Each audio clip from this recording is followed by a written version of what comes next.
US open పురుషుల singles title విజేతగా Spain కుర్రాడు కార్లోస్ అల్కరాస్ నిలిచాడు. హోరాహోరీగా సాగిన ఫైనల్లో యానిక్ సిరన్ను 6-2, 3-6, 6-1, 6-4 తేడాతో మట్టి కర్పించాడు.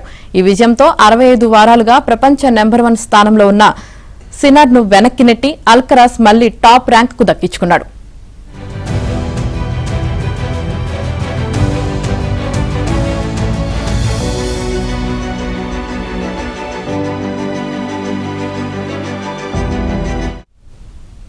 యుఎస్ ఓపెన్ పురుషుల సింగిల్స్ టైటిల్ విజేతగా స్పెయిన్ కుర్రాడు కార్లోస్ అల్కరాస్ నిలిచాడు.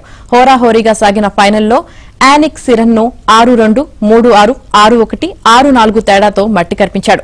ఈ విజయంతో 65 వారాలుగా ప్రపంచ నెంబర్ 1 స్థానంలో ఉన్న సినర్ను వెనక్కి నెట్టి అల్కరాస్ మళ్లీ టాప్ ర్యాంకుకు దక్కించుకున్నాడు.